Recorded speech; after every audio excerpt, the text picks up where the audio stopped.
Government job করেন, আপনি বিভিন্ন ভাবে ফাইলে টাকা পয়সা নিয়া তারপরে আপনি কুরবানি দিবেন অস্ট্রেলিয়ান গরু একাই 100, কোনো সাত ভাগ টাক নাই। আপনার সাথে যারা শরিক হবে এরাও মরছে, আপনিও মরছেন। হারাম টাকায়ও কুরবানি হবে না। আর গতকাল না আজকে, গতকাল জুমায় বলেছিলাম যে নিয়মে গরমিল থাকলেও কুরবানি হবে না।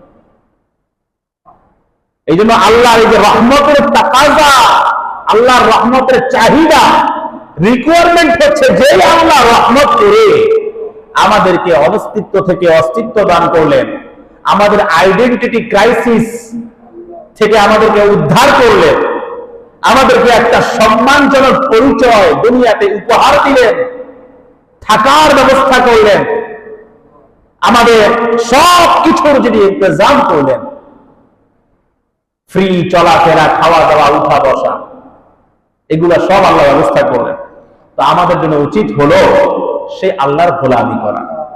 আল্লাহর রহমতের তাকাজা হচ্ছে আল্লাহ যেহেতু রহমত করে আমাদেরকে এত কিছু দিয়েছে, আমাদের দায়িত্ব হচ্ছে আল্লাহর জন্য ফিদা হয়ে যাওয়া, আল্লাহর হুকুমের সামনে গোলাম হয়ে যাওয়া।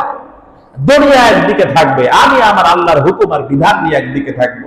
আমার মেয়েটাকে বোরকা পরানোর কারণে যদি আশপাশে কোনো ভাবিদা ভাইয়ে যদি কয় এখনই বললি মোল্লা মারায়া ফেলাইছো, যদি কেউ বলে, এগুলো আমি ডিনাই করব।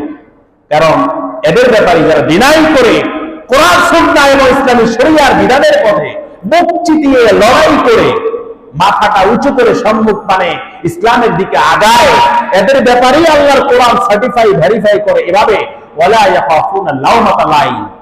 যারা দ্বীনের পথে, কোরআনের পথে, সুন্নাহর পথে, আল্লাহর পথে ভালোবাসায় উৎসর্গিত, আল্লাহর ভালোবাসায় যারা প্রতিনিয়ত শিখত, এরা মানুষের সমালোচনার বিন্দু মাত্র ডেল কেয়ার মনোভাব পোষণ করে, এরা সমালোচনায় গামা খায় না। আপনি দাড়ি রেখে দেন, রাখার পরে অনেকে টিটকারি করবে। ওই গতকাল এক ভদ্রলোক আসছিল সেই ময়মনসিংহ থেকে আমার সাথে দেখা করার জন্য।